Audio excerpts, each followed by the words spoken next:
Aspirants, welcome to civilians podcast. SCGE ആസ്പിരൻസിന് വളരെയധികം informative ആയിട്ടുള്ള ഒരു പോഡ്കാസ്റ്റ് സെഷനാണ്. ഒരു ടോപ്പിക്കാണ് നമ്മൾ ഡിസ്കസ് ചെയ്യുന്നത്. ഇപ്പം നോർമലി SSC-GE എക്സാമിൻ്റെ പ്രിപ്പറേഷനിലിരിക്കുന്ന കാൻഡിഡേറ്റ്സ് ആയിരിക്കാം, അല്ലാന്നുണ്ടെങ്കിൽ ഫൈനൽ ലാബ് റിവിഷൻ അല്ലെങ്കിൽ ബ്രഷിംഗ് സ്റ്റേജിലിരിക്കുന്നവരും കാണാം. അപ്പം അവർക്ക് എല്ലാവർക്കും യൂസ്ഫുൾ ആയിട്ട് അറിയേണ്ട ഒരു കാര്യമാണ്. ഇപ്പം നമുക്ക് ഒരുപാട് സബ്ജക്ട്സ് ഉണ്ട്, സിലബസ് വൈസ് നോക്കിയാൽ തന്നെ സബ്ജക്ട്സ് ഉണ്ട്. അതിൽ ഏറ്റവും ഇമ്പോർട്ടൻ്റ് ആയിട്ട് ഓരോ സബ്ജക്റ്റിലും നോക്കിയിരിക്കേണ്ട ടോപ്പിക്സ് ഏതൊക്കെ എന്നതാണ് ഇന്നത്തെ നമ്മുടെ ഡിസ്കഷൻ. ഇന്ന് എൻ്റെ കൂടെ ഈ പോഡ്കാസ്റ്റിൽ ജോയിൻ ചെയ്യുന്നത് ശ്രീലക്ഷ്മി ആൻഡ് ആൻസ് മാത്യു ആണ്. നമ്മൾ മെയിനായിട്ട് ആദ്യമേ നമുക്കൊരു ഓവർവ്യൂ തന്നെ നോക്കിപ്പോവാം, എന്തൊക്കെയാണ് നമുക്ക് എക്സാം പാറ്റേൺ കാര്യങ്ങളെല്ലാം നോക്കിപ്പോവാം. അപ്പം നമുക്ക് എക്സാം മെയിൻലി വരുന്നത് പേപ്പർ 1 പേപ്പർ 2 എന്നുള്ള സെഷനായിട്ടാണ് വരുന്നത്. അപ്പം പേപ്പർ 1 എന്തൊക്കെയാണ് നമ്മൾ കവർ ചെയ്യുന്നത്? ജനറൽ ഇന്റലിജൻസ് ആൻഡ് റീസണിങ്ങും ജനറൽ അവയർനെസ്സും ആണ് നമുക്ക് പേപ്പർ 1 വരുന്നത്. നോൺ ടെക്നിക്കൽ ആയിട്ടുള്ള പോർഷൻസ് ആണത്. അപ്പോൾ ഇതിലെന്ന് പറഞ്ഞു കഴിഞ്ഞാൽ രണ്ടിനും 50-50 മാർക്സ് ആണ് വരുന്നത്. കമ്പൈൻ ചെയ്ത് 100 മാർക്ക് നമുക്ക് ഈ പേപ്പർ 1 കവർ ചെയ്യാനായിട്ട് പറ്റും. പേപ്പർ 2 വരുമ്പോൾ പേപ്പർ 2 വരുന്ന മോസ്റ്റ്ലി ടെക്നിക്കൽ പോർഷൻസ് ആണ്, അതായത് സിവിൽ എഞ്ചിനീയറിംഗ് പോർഷൻസ്. അതെന്താണ് 100 മാർക്കിനാണ് നമുക്ക് എക്സാമിന് വരിക. അതായത് ഇൻ ടോട്ടൽ ആയിട്ട് നമുക്ക് 200 മാർക്സ് ആണ് അപ്പോൾ കവർ ആവുന്നത്. 2 പേപ്പറും കൂടി നമുക്ക് 200 മാർക്സിനാണ് ടോട്ടൽ SSC-GEയുടെ എക്സാം വരുന്നത്. പിന്നെ നമ്മൾ സിലബസിലേക്ക് ഡീറ്റെയിൽ ആയിട്ട് പോകണമെന്നുണ്ടെങ്കിൽ ഇപ്പോൾ ജനറൽ അവയർനെസ് റീസണിങ്ങും ജനറൽ ഇന്റലിജൻസും റീസണിങ്ങും ജനറൽ അവയർനെസ് സെപ്പറേറ്റ് ടോപ്പിക്സ് ആണ്. ഇപ്പം ഫോർ എക്സാമ്പിൾ ഇപ്പോൾ റീസണിങ് ഒക്കെ നമ്മൾ എടുക്കുകയാണെന്നുണ്ടെങ്കിൽ അതിൽ കൂടുതലും ചോദിക്കുന്നത് ഇപ്പം നമ്മുടെ ബ്ലഡ് റിലേഷൻസ് വെച്ചിട്ടുള്ള അങ്ങനത്തെ കുറച്ച് ടൈപ്പ് ഓഫ് ക്വസ്റ്റ്യൻസ് വരാറുണ്ട്.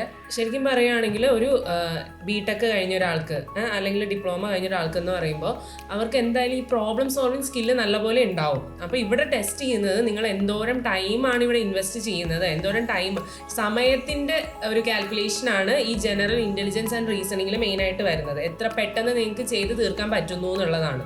ഏതൊരു ക്വസ്റ്റ്യൻ ആണെങ്കിലും ഒരു കുട്ടിക്ക് അത് ചെയ്തെടുക്കാൻ പറ്റും, പക്ഷെ അത് എത്ര പെട്ടെന്ന് ചെയ്തെടുക്കാൻ പറ്റുന്നു, അതിനുള്ള ഓരോ ട്രിക്സും ടിപ്സൊക്കെ നിങ്ങൾക്ക് അറിയാമെങ്കിൽ പെട്ടെന്നായിരിക്കും ആൻസേഴ്സ് കിട്ടുന്നത്. അതാണ് ഇവിടെ ടെസ്റ്റ് ചെയ്യുന്നത് മെയിനായിട്ട്. ഇപ്പം ബേസിക്കലി നമ്മൾ പറയുകയാണെന്നുണ്ടെങ്കിൽ സിമ്പിൾ ആയിട്ടൊരു ക്വസ്റ്റ്യൻ തന്നെ പറയാം. ഇപ്പം റീസണിങ്ങിന് അല്ലെങ്കിൽ ജനറൽ ഇൻ്റലിജൻസിൽ വരുന്ന ഒരു ക്വസ്റ്റ്യൻ ആണ്, അതായത് പാറ്റേൺസ് ഫില്ലപ്പ് ചെയ്യുക എന്ന് പറയുന്ന ഒരു ക്വസ്റ്റ്യൻ.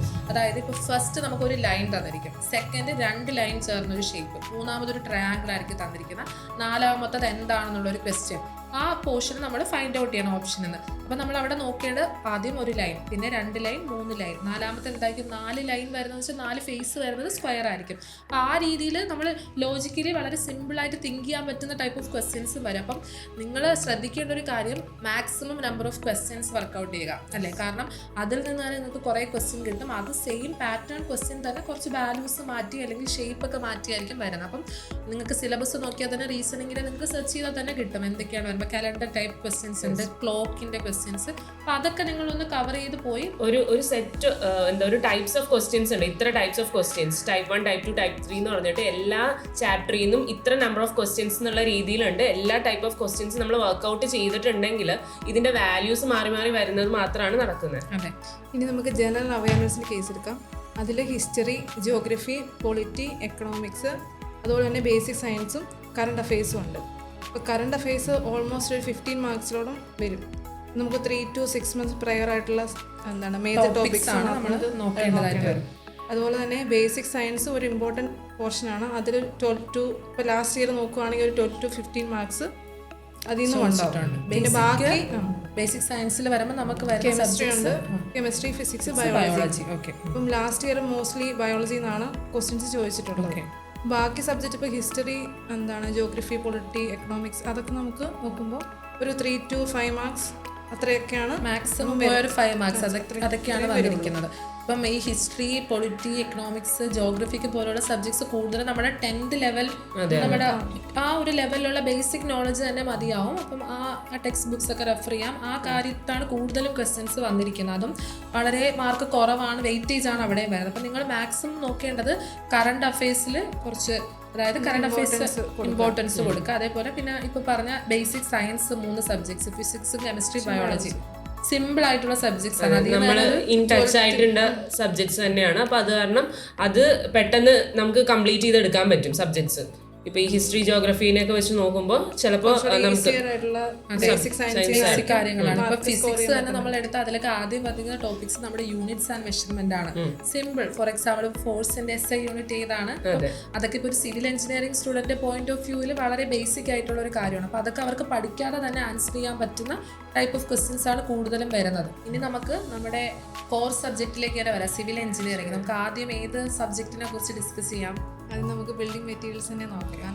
ലാസ്റ്റ് ഇയർ ഒരു 14.5 അറൗണ്ട് മാർക്ക് എന്താണ് ബിൽഡിംഗ് മെറ്റീരിയൽസ് തന്നെ വന്നത്. ഹയസ്റ്റ് വെയിറ്റേജ് വന്നത് അതിനാണ്. അപ്പോൾ അതിൽ നമുക്ക് എന്താ സിമെന്റ്, ലൈം, അപ്പം അതിൻ്റെ എന്താ ക്ലാസിഫിക്കേഷന്, ടെസ്റ്റ്, അതെ, പിന്നെ അതിൻ്റെ കോൺസ്റ്റുവൻസ് എത്ര പെർസെൻറ്റേജിൽ വരും, അതൊക്കെ ഇമ്പോർട്ടൻ്റ് ആണ്. അതുപോലെ തന്നെ ഹൈവേ റിലേറ്റഡ് ആയിട്ട് വരുമ്പോൾ അതിൽ നിന്ന് മെറ്റീരിയൽസ് ഉണ്ട്, മെറ്റീരിയൽസ്, അതൊക്കെ ഇതെല്ലാം ബിൽഡിംഗ് മെറ്റീരിയൽസിൽ ഇൻക്ലൂഡ് ആണ്. അപ്പം ഇതിൽ നിന്ന് ഓൾമോസ്റ്റ് ഒരു ലാസ്റ്റ് ഇയർ നോക്കുമ്പോൾ ഒരു 14.5 ആണ് മാർക്സ് വന്നപ്പം കൂടുതലും നല്ല വെയിറ്റേജ് ഉള്ള ഒരു സബ്ജക്റ്റ് ആണ്. കൂടുതലും തിയററ്റിക്കൽ ആയിട്ടുള്ള കാര്യങ്ങളാണ് ഉള്ളത്. അപ്പം നമുക്ക് കൂടുതൽ ടൈം സ്പെൻഡ് ചെയ്ത് അതൊന്ന് കവർ ചെയ്യുകയാണെങ്കിൽ എന്താ പ്രോബ്ലമാറ്റിക് ആയിട്ടുള്ള കാര്യങ്ങളൊന്നും അല്ല, കൂടുതലും തിയറി ബേസ്ഡ് ആയിട്ടുള്ള നിങ്ങൾ പഠിച്ചാൽ നിങ്ങൾക്ക് ഉറപ്പായിട്ട് മാർക്ക് സ്കോർ ചെയ്യാൻ പറ്റും എന്നുള്ളതാണ്. ചെയ്ത് തെറ്റിക്കും അങ്ങനത്തെ ഒരു ടെൻഡൻസി ബിൽഡിംഗ് മെറ്റീരിയൽസിന്റെ കേസിൽ വരുന്നില്ല.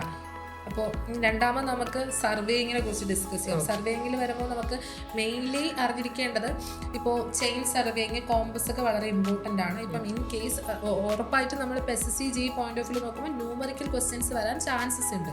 അപ്പോൾ അത് വരാൻ പറ്റുന്ന ഒരു ഏരിയ ആണ് നമ്മൾ for example corrections, tape corrections കാര്യങ്ങൾ, അതുപോലെ തന്നെ ചെയിൻ സർവേയിങ്ങിലുള്ള നമുക്ക് ലെങ്ത് റിലേറ്റഡ് ആയിട്ടുള്ള ക്വസ്റ്റ്യൻസ്, കറക്ഷൻ അപ്ലൈ ചെയ്യുന്ന ക്വസ്റ്റ്യൻസ്, കോമ്പസ് സർവേയിലുള്ള വളരെ ബേസിക് ആയിട്ടുള്ള നമുക്കിപ്പം ഹോൾ സർക്കിൾ ബിയറിംഗ് കണ്ടുപിടിക്കുന്ന ആയിക്കോട്ടെ, ഫോർ ബിയറിംഗ്, ബാക്ക് ബിയറിംഗ്, അതൊക്കെ റിലേറ്റഡ് ആയിട്ടുള്ള ക്വസ്റ്റ്യൻസ് ഒക്കെ സർവേ എന്ന് വരാം. ഇനിയിപ്പം കമ്പോണൻസിലേക്ക് വരുവാണെന്നുണ്ടെങ്കിൽ പാർട്സ്, തിയോഡലൈറ്റ് ആണെങ്കിൽ ഇമ്പോർട്ടൻറ്റ് പാർട്സും കാര്യങ്ങളും വരാം. അതേപോലെ അഡ്വാൻസ് സർവേയിൽ വരുമ്പോൾ നമുക്ക് ഏതൊക്കെ പറയാൻ പറ്റും? GPS, ടോട്ടൽ സ്റ്റേഷൻ വളരെ ഇമ്പോർട്ടൻ്റ് ആണ്. അതെ, EDM, അതൊക്കെ അഡ്വാൻസ് സർവേ എക്യുപ്മെന്റ്സ് ആണ്. അതിലെ പാർട്ടുകളൊക്കെ ചോദിക്കാവുന്നതാണ്. പിന്നെ GIS, റിമോട്ട് സെൻസിങ്, പിന്നെ കോണ്ടൂറിംഗ് ഒക്കെ ഒരു കോണ്ടൂറിംഗ് നോക്കിയിരിക്കണം. പിന്നെ ലെവലിംഗ് ഒരു ഇമ്പോർട്ടൻറ്റ് ടോപ്പിക്കാണ്. ഇപ്പോൾ പറയുമ്പോൾ എല്ലാ പോർഷൻസും നമ്മൾ പറയുന്നത് ഇവർ വിചാരിക്കും, പക്ഷെ നമ്മളിപ്പോൾ സിലബസിൽ ഇൻക്ലൂഡ് ചെയ്തിരിക്കുന്ന എല്ലാ പോർഷൻസിനും അതിൻ്റെതായ ഇമ്പോർട്ടൻസ് ഉണ്ട്. പക്ഷെ നമ്മൾ പറയുന്നത് ഇപ്പോൾ നമ്മൾ എക്സാമ്പിളായിട്ട് പറഞ്ഞ പോലെ കോമ്പസിൽ നിങ്ങൾ ഈ പ്രോബ്ലംസ് നോക്കുക, ചെയിൻ സർവേയിലാണെങ്കിൽ നമ്മൾ കറക്ഷൻസ് റിലേറ്റഡ് നോക്കുക, അതേപോലെ ഇമ്പോർട്ടൻറ്റ് പാർട്സ് നോക്കുക. ഇപ്പോൾ തന്നെ ഏകദേശം ഒരുപാട് പോർഷൻസ് കവർ ചെയ്യും നിങ്ങൾക്ക് സർവേയിൽ നിന്ന് വരുന്ന. പക്ഷെ നിങ്ങൾ എപ്പോഴും ശ്രദ്ധിക്കേണ്ടത്, എപ്പോഴും നമ്മൾ പറയുന്ന ഒരു കാര്യമാണ്, നിങ്ങളൊരു പ്രിപ്പറേഷൻ സ്റ്റാർട്ട് ചെയ്യുന്നതിന് മുന്നേ 2-3 വർഷം മുന്നത്തെ പ്രീവിയസ് ഇയർ ക്വസ്റ്റ്യൻസ് ഒന്ന് അനലൈസ് ചെയ്യുക. ക്വസ്റ്റ്യൻസ് നമ്മൾ മെയിനായിട്ട് നോക്കേണ്ട ഒരു കാര്യമാണ്. എങ്ങനെ എവിടെ നിന്ന് ക്വസ്റ്റ്യൻ ചോദിക്കാം, അതായത് ഇപ്പോൾ ഒരു സബ്ജക്റ്റ് നമുക്ക് എടുത്തിരുന്ന് എങ്ങനെ വേണമെങ്കിലും പഠിക്കാം. പക്ഷേ ഒരു എക്സാമിന് ഇപ്പോൾ SSC അല്ലെങ്കിൽ വേറൊരു ടൈപ്പ് എക്സാം ആണെങ്കിൽ ഓരോ എക്സാമിനും ഓരോ രീതിയിലായിരിക്കും ക്വസ്റ്റ്യൻസ് വരുന്നത്. അത് എവിടെ നിന്നാണ്, അവരെങ്ങനെയാണ് most of the time question ചോദിക്കുന്നത് എന്നുള്ളത് മനസ്സിലാക്കി, നമ്മൾ ക്വസ്റ്റ്യൻസ് മനസ്സിലാക്കി പഠിക്കുമ്പോൾ നമുക്ക് കുറേ കൂടി എളുപ്പമായിരിക്കും. അതെ, പോർഷൻ കവർ ചെയ്ത് വരാനായിട്ട് കുറെ കൂടി എളുപ്പമായി. അതായത് നമ്മൾ എപ്പോഴും ഒരു ഇനിയിപ്പം SSCG ആസ്പിറൻസിന്റെ കാര്യത്തിൽ ഇനി തുടങ്ങാനായിട്ട് പറയുന്നതല്ല, പക്ഷെ ഇനി വരുന്ന ഫ്യൂച്ചർ എക്സാംസിനും ബാക്കി എക്സാംസിനും എല്ലാം യൂസ്ഫുൾ ആണ്. നമ്മൾ ആദ്യമേ ഒരു എക്സാം നോട്ടിഫിക്കേഷൻ വരുമ്പോൾ തന്നെ സിലബസ് നമ്മൾ അനലൈസ് ചെയ്യുന്നതിൻ്റെ കൂടെ തന്നെ അനലൈസ് ചെയ്യേണ്ടത് ഒരു 3 വർഷത്തെ പ്രീവിയസ് ഇയർ ക്വസ്റ്റ്യൻ അത് വെച്ച് സിലബസിൽ മാർക്ക് ചെയ്ത് പോയാൽ നിങ്ങളുടെ പ്രിപ്പറേഷൻ എപ്പോഴും ഈസി ആയിരിക്കും. അത് ചെയ്താൽ കുറച്ചും കൂടി നല്ലതായിരിക്കും. അടുത്ത നമുക്ക് ഏത് സബ്ജക്റ്റ് ഡിസ്കസ് ചെയ്യാം? ഇപ്പോൾ എസ്റ്റിമേഷൻ ആണെങ്കിൽ, എസ്റ്റിമേഷൻ ലാസ്റ്റ് ടൈം എനിക്ക് തോന്നുന്നത് ഒരു 6 മാർക്കോളം വന്നിട്ടുണ്ട് എസ്റ്റിമേഷനിൽ നിന്ന്. എസ്റ്റിമേഷനിൽ നമുക്ക് കുറേ കൂടി വാല്യൂസ് ആണ്, കുറേ അധികം വാല്യൂസ് പഠിക്കാനുണ്ട്. വൺസ് നമ്മൾ ഇത് പഠിച്ചു കഴിഞ്ഞിട്ടുണ്ടെങ്കിൽ നമുക്ക് എന്തായാലും എല്ലാ എക്സാമിനും എന്തായാലും ചോദിക്കുന്ന കുറേ ടേംസും വാല്യൂസും ഉണ്ട്.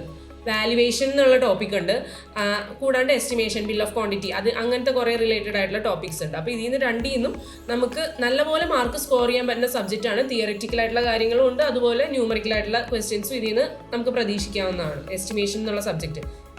കഴിഞ്ഞ പ്രാവശ്യം എൻ്റെ ഓർമ്മ ശരിയാണെങ്കിൽ 6 മാർക്കോളമാണ് വന്നിട്ടുള്ളത് ഈ ക്വസ്റ്റ്യൻസ് ഈ ടോപ്പിക്കിൽ നിന്ന്. അതേപോലെ തന്നെ എസ്റ്റിമേഷനിൽ എന്താണ് പ്ലിന്ത് ഏരിയ, കാർപ്പറ്റ് ഏരിയ, അതൊക്കെ ഭയങ്കര ഇമ്പോർട്ടൻ്റ് ആണ്. അതുപോലെ വാല്യുവേഷൻ നോക്കുകയാണെങ്കിൽ അതിൽ കുറേ തന്നെ ബേസിക് ടേംസ് ഉണ്ട്. അപ്പോൾ അതിൽ നിന്നും എന്താണ് ഡയറക്റ്റ് ആയിട്ട് നമുക്ക് അങ്ങനെ തന്നെ ക്വസ്റ്റ്യൻ പ്രതീക്ഷിക്കാം. ഡെഫിനിഷൻ തന്നിട്ട് ഇതെന്താണ് എന്ന് ചോദിക്കുന്ന രീതിയിൽ. ഇപ്പോൾ കോൺസ്റ്റന്റ് മണി ഡെപ്പോസിറ്റ് അതിൻ്റെ ആണെങ്കിൽ അതിൻ്റെ ഡെഫിനിഷൻ ആയിരിക്കും ക്വസ്റ്റ്യൻ. അതെന്താണെന്നുള്ള കറക്റ്റ് നമുക്ക് ഓപ്ഷൻസ് ഫൈൻഡ് ഔട്ട് ചെയ്യാം. ബേസിക്കലി നമ്മൾ അങ്ങനത്തെ ക്വസ്റ്റ്യൻസ് കാണാറുണ്ട് SSCGയിൽ. ഡെഫിനിഷൻസ് തരിക, അത് ഏതിൻ്റെയാണെന്ന് ഫൈൻഡ് ഔട്ട് ചെയ്യുന്ന പോലെ. നമുക്ക് സോയിൽ മെക്കാനിക്സിൻ്റെ കേസിലേക്ക് വരികയാണെങ്കിൽ വളരെ ഇമ്പോർട്ടൻ്റ് ആയിട്ടുള്ളൊരു സബ്ജക്റ്റ് ആണല്ലോ. എല്ലാ എക്സാംസിനും വളരെ ഇമ്പോർട്ടൻ്റ് ആയിട്ടുള്ളൊരു സബ്ജക്റ്റ് ആണ്. SSCGയുടെ കേസിൽ നമുക്ക് പറയുകയാണെങ്കിൽ ലാസ്റ്റ് ഇയർ ഓൾമോസ്റ്റ് ഒരു 9 മാർക്സോളം ഈ സബ്ജക്റ്റിൽ നിന്ന് വന്നിട്ടുണ്ട്. ഈ സബ്ജക്റ്റിൽ നമ്മൾ എടുക്കുകയാണെങ്കിൽ എന്തൊക്കെയാണ് ഇമ്പോർട്ടൻ്റ്? ആദ്യം നമ്മൾ കുറേ ടേംസും ഡെഫിനിഷൻസും റിലേഷൻസും പഠിക്കും. റിലേഷൻസ് വളരെ ഇമ്പോർട്ടൻ്റ് ആണ്. നമ്മള് 3 ഫേസ് ഡയഗ്രാം പഠിക്കാറുണ്ട്. നമ്മള് സോയില് വാട്ടർ ആ ലിക്വിഡ് വെച്ചിട്ട് നമ്മൾ എങ്ങനെയാണ് നമ്മൾ വോയിഡ് റേഷ്യോ ഫൈൻഡ് ഔട്ട് ചെയ്യുന്നത്, ഓരോ വോളിയവും അതിന്റെ ഡെൻസിറ്റിയും ഒക്കെ തമ്മിലുള്ള ഒരു റിലേഷൻ നമ്മൾ പഠിക്കുമല്ലോ. അത് വളരെ ഇമ്പോർട്ടൻ്റ് ആണ്. ഇതിൽ നിന്ന് ക്വസ്റ്റ്യൻസ് ആണ് നമുക്ക് മോസ്റ്റ്ലി പ്രോബ്ലംസ് ആണ് നമ്മൾ മോസ്റ്റ്ലി പ്രതീക്ഷിക്കേണ്ടത്. ആ പ്രോബ്ലംസ് ഈ ബേസിക് ഡെഫിനിഷൻ അല്ലെങ്കിൽ റിലേഷനിൽ നിന്ന് നമുക്ക് ജനറേറ്റ് ചെയ്ത് ചെയ്യാൻ പറ്റുന്നതായിരിക്കും. ഓരോ ടേംസും എന്താണെന്ന് അറിയാമെങ്കിൽ നമുക്ക് ഇന്റർ റിലേറ്റ് ചെയ്ത് ആ പ്രോബ്ലം നമുക്ക് കാണുമ്പോൾ വലിയ പ്രോബ്ലം ആയിട്ട് തോന്നും. കുട്ടികൾക്ക് മെയിൻ ആയിട്ട് വരുന്നൊരു പ്രശ്നമാണ് പ്രോബ്ലത്തിന്റെ സൈസ് കാണുമ്പോൾ അതിനെ സ്കിപ്പ് ചെയ്യാനുള്ള ഒരു ടെൻഡൻസി. അത് നമ്മൾ ഈ ബേസിക് ആയിട്ടുള്ള റിലേഷൻസ് അറിയാമെങ്കിൽ നമുക്ക് സിമ്പിൾ ആയിട്ട് ചെയ്യാവുന്ന ക്വസ്റ്റ്യൻസ് ആയിരിക്കും വരിക. ഇപ്പോൾ നമ്മൾ ഇൻഡെക്സും ബേസിക് പ്രോപ്പർട്ടീസ് എടുക്കുകയാണെങ്കിൽ പോലും വളരെ ബേസിക് ആയിട്ടുള്ള ഒരു ഇക്വേഷൻ ആണ് ES = GW. അതിലിപ്പം E എന്ന് പറയുന്ന വോയിഡ് റേഷ്യോ ആണ്. ബാക്കി 3 വാല്യൂസും ഡയറക്ട്ലി ക്വസ്റ്റ്യനിൽ തന്നിരിക്കും. ജസ്റ്റ് വോയിഡ് റേഷ്യോ മാത്രം ഫൈൻഡ് ഔട്ട് ചെയ്യാനുള്ള ക്വസ്റ്റ്യൻസ് വരാറുണ്ട്. ജസ്റ്റ് ഇക്വേഷൻ സബ്സ്റ്റിറ്റ്യൂട്ട് ചെയ്ത് നമുക്ക് വാല്യൂ ഫൈൻഡ് ഔട്ട്. അപ്പോൾ അതുപോലെ ഒരുപാട് ഇക്വേഷനിൽ തന്നെ ഡയറക്ട്ലി സബ്സ്റ്റിറ്റ്യൂട്ട് ചെയ്യുന്ന ടൈപ്പ് ഓഫ് ക്വസ്റ്റ്യൻസ് വരാറുണ്ട്. അപ്പോൾ നിങ്ങൾ ഇക്വേഷൻസ് എല്ലാം ഒന്ന് ബൈ ഹാർട്ട് ചെയ്യാനായിട്ട് നോക്കുക. അതേപോലെ തന്നെ അതിൽ ബേസിക് ആയിട്ടുള്ള കാര്യങ്ങൾ ആപ്ലിക്കേഷൻ ലെവൽ അതിന് നിങ്ങൾ അറിഞ്ഞിരിക്കേണ്ടത് എന്താണ് വോയിഡ് റേഷ്യോ, എന്താണ് പോറോസിറ്റി, എന്താണ് നമ്മുടെ വാട്ടർ കണ്ടന്റ്, അങ്ങനത്തെ ബേസിക് കാര്യങ്ങളെല്ലാം അറിഞ്ഞിരുന്നാൽ നിങ്ങൾക്ക് ഈസി ആയിട്ട് അതിൽ നിന്ന് വരുന്ന ക്വസ്റ്റ്യൻസ് ന്യൂമറിക്കൽ ചോദിച്ചാലും ചെയ്യാനായിട്ട് എളുപ്പമായിരിക്കും. ഇപ്പോൾ നമ്മൾ ഡിസ്കസ് ചെയ്തതിൽ പറയാൻ വിട്ടുപോയ 2 ഇമ്പോർട്ടൻ്റ് ആയിട്ടുള്ള ടോപ്പിക്സ് ആണ് നമ്മുടെ ഹൈവേ എഞ്ചിനീയറിംഗ് അതേപോലെ തന്നെ എൻവയോൺമെൻറ്റിലും. അവിടുത്തെ ഒരു പ്രശ്നം എന്ന് വെച്ചാൽ എല്ലാവർക്കും ഈസി എന്ന് തോന്നുന്ന ഒരു സബ്ജക്റ്റാണ്. എപ്പോഴും പറയാറുണ്ട് ട്രാൻസ്പോർട്ടേഷനിൽ നിന്ന് ക്വസ്റ്റ്യൻസ് വന്നാൽ പെട്ടെന്ന് ചെയ്യാൻ പറ്റും, എൻവയോൺമെൻറ്റിൽ ഈസി അല്ലേ എന്ന് പറയാറുണ്ട്. പക്ഷേ വളരെയധികം മേ ബി നമ്മളെ തെറ്റിക്കാൻ പറ്റുന്ന ക്വസ്റ്റ്യൻസ് വരാം. എന്തുകൊണ്ടെന്ന് വെച്ചാൽ നമ്മൾ ഈസി ആണെന്ന് കരുതി അത്രയ്ക്കും ഇമ്പോർട്ടൻസ് ആ സബ്ജക്റ്റിന് കൊടുക്കാത്തത് കൊണ്ടാണ് അത് വരുന്നത്. അവിടെ നിന്നും നമ്മൾ ചിന്തിക്കേണ്ടത് ഏകദേശം ഒരു 10 മാർക്കിനോളം പുറത്ത് ഈ 2 സബ്ജക്റ്റിൽ നിന്നും ക്വസ്റ്റ്യൻസ് വന്നിട്ടുണ്ട്. ഇൻഡിവിജ്വലിയാണ് പറയുന്നത്. ഹൈവേ എന്നായിക്കോട്ടെ 10 മാർക്ക്, എൻവയോൺമെൻറ്റിൽ നിന്ന് 10 മാർക്ക്. അപ്പം അവിടെ നമ്മൾ ഡീറ്റെയിൽ ആയിട്ട് അറിഞ്ഞിരിക്കണം എന്തൊക്കെയാണ് ക്വസ്റ്റ്യൻ വരുന്നത്. എൻവയോൺമെൻറ്റിൽ നിന്ന് വരാൻ സാധ്യതയുള്ളത് ഏതൊക്കെയാണ്? നമ്മുടെ വാട്ടറിന്റെ ക്വാളിറ്റി, അതെ, ക്വാളിറ്റി പാരാമീറ്റേഴ്സ്, കുറേ വാല്യൂസ് ഉണ്ടാവും. എല്ലാം നമ്മൾ പഠിച്ചിരിക്കേണ്ടതാണ്. നിങ്ങൾ പ്രത്യേകം നോക്കുക, പ്രീവിയസ് ഇയറിൽ ചോദിച്ചിട്ടുള്ളത് മെയിനായിട്ട് ഹൈലൈറ്റ് ചെയ്ത് പഠിക്കാനായിട്ട് ശ്രമിക്കുക. കുറേ ഉണ്ട് വാല്യൂസ്, അത് കണ്ടിട്ട് നിങ്ങൾ സ്കിപ്പ് ചെയ്ത് പോകരുത്. എന്തായാലും അതിൽ നിന്ന് ക്വസ്റ്റ്യൻ ഉണ്ടാവും. അതേപോലെ പെർമിസിബിൾ ലിമിറ്റ്സ്, ഹാർഡ്നെസ്, ക്ലോറൈഡിന്റെ അങ്ങനത്തെ അതൊക്കെയാണ് ബേസിക്കലി വരുന്നത്. പിന്നെ ഇൻ കേസ് പ്രോബ്ലംസ് ഒക്കെ വന്നാൽ തന്നെ നമ്മുടെ BOD 5 അങ്ങനത്തെയൊക്കെ സിമ്പിൾ അങ്ങനത്തെ ക്വസ്റ്റ്യൻസ് ഒക്കെയാണ് വരാനായിട്ട് ചാൻസ് കൂടുതലായിട്ടുള്ളത്. അടുത്ത സബ്ജക്ട് നമ്മൾ ഇറിഗേഷനിലേക്ക് വരുവാണെന്നുണ്ടെങ്കിൽ ഇറിഗേഷൻ ആൻഡ് ഹൈഡ്രോളജി അല്ലേ? ഇറിഗേഷനിലാണ് കനാൽ ഫ്ലോ, പിന്നെ തിയറീസ് ഉണ്ട്, ലേസീസ്, കെന്നഡീസ് തിയറീസ്, അതൊക്കെ ഇമ്പോർട്ടൻ്റ് ആണ്. പിന്നെ നമ്മുടെ ഡ്യൂട്ടി ഡെൽറ്റ എല്ലാ എക്സാമിനും ഏത് ടെക്നിക്കൽ എക്സാം ആണെങ്കിലും എപ്പോഴും ചോദിക്കുന്നതാണ്. ബേസിക് പ്രോബ്ലം ചോദിക്കുക, അല്ലെങ്കിൽ ഡെഫിനിഷൻ, എന്തെങ്കിലും ഏത് എക്സാം ആണെങ്കിലും അതിൽ നിന്ന് എങ്ങനെയുള്ള ഒരു ക്വസ്റ്റൻ ഉണ്ടാവും. ലാസ്റ്റ് ഇയറിന്റെ ഒരു അനാലിസിസ് നോക്കുമ്പോൾ ഓൾമോസ്റ്റ് ഒരു 9 മാർക്സോളം.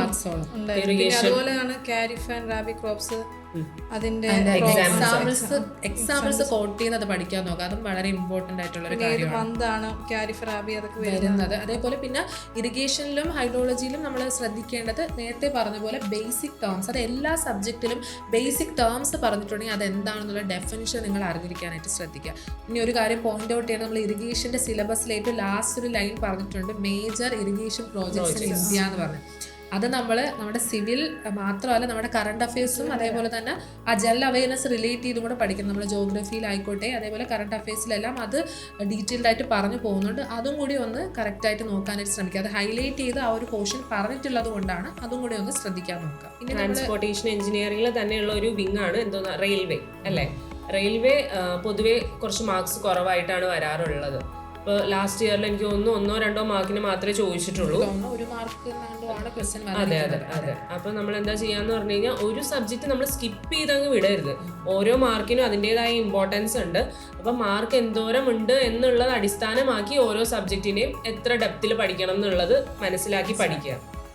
ഹൈവേയിലേക്ക് വരുമ്പോഴത്തേക്ക് ഇമ്പോർട്ടൻ്റ് ആയിട്ട് നമ്മൾ നോക്കേണ്ടത് ക്രോസ് സെക്ഷണൽ എലമെന്റ്സ് വളരെ ഇമ്പോർട്ടൻ്റ് ആണ്. അത് കൃത്യമായിട്ട് നോക്കണം. പിന്നെ ട്രാഫിക് ഫ്ലോ റിലേറ്റഡ് ആയിട്ട് മാക്സിമം ട്രാഫിക് ഫ്ലോ ഒക്കെ ഫൈൻഡ് ഔട്ട് ചെയ്യാനായിട്ടുള്ള ഒരു ബേസിക് ഇക്വേഷൻ ഉണ്ടല്ലോ, അത് എപ്പോഴും അറിഞ്ഞിരിക്കണം. അത് ഏതാണെന്ന് കൂടി നമുക്കൊന്ന് ഹൈലൈറ്റ് ചെയ്ത് പറഞ്ഞു പോകാം. ഫ്ലോ എന്ന് പറയുന്നത് സ്പീഡ് ഇൻറ്റു ഡെൻസിറ്റി. അത് വെച്ചിട്ട് നമുക്ക് ട്രാഫിക് വോളിയം കപ്പാസിറ്റി ഒക്കെ ഫൈൻഡ് ഔട്ട് ചെയ്യാൻ അത് യൂസ് ചെയ്യാം. പിന്നെ ഓൾറെഡി ബിറ്റുമിനസ് മെറ്റീരിയൽസിന്റെ കാര്യം നമ്മൾ ബിൽഡിംഗ് മെറ്റീരിയൽസിൽ തന്നെ ഇൻക്ലൂഡ് ചെയ്ത് പറഞ്ഞിട്ടുണ്ട്.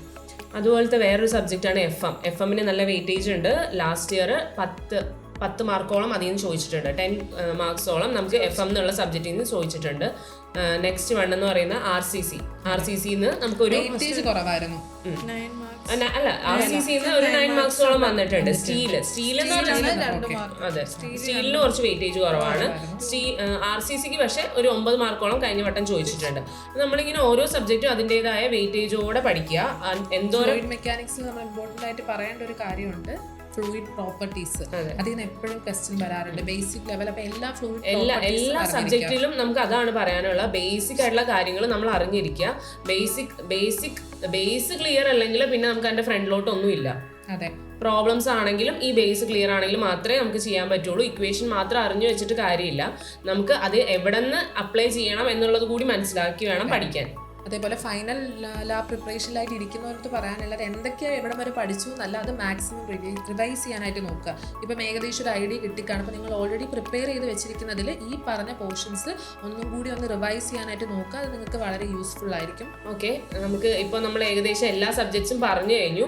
നമ്മുടെ സിവിലിൻ്റെ എല്ലാ ഡീറ്റെയിൽഡ് ആയിട്ടുള്ള എല്ലാ സബ്ജക്ട്സും നമ്മൾ പറഞ്ഞു. ഇപ്പോൾ നിങ്ങൾ നിങ്ങളുടെ പ്രിപ്പറേഷൻ എങ്ങനെയാണോ മുന്നോട്ട് കൊണ്ടുപോകുന്നത് അതിന് ഇത് ഒരു ഹെൽപ്ഫുൾ ആയിരിക്കും നമ്മൾ പ്രതീക്ഷിക്കുകയാണ്. ഈ ഒരു സെഷനിൽ പറഞ്ഞ കാര്യങ്ങളെല്ലാം ഒന്ന് ഉൾക്കൊണ്ടുകൊണ്ട് നിങ്ങളുടെ റിവിഷൻ നല്ല രീതിയിൽ കൊണ്ടുപോകാനായിട്ട് നോക്കുക. All the very best for your examination.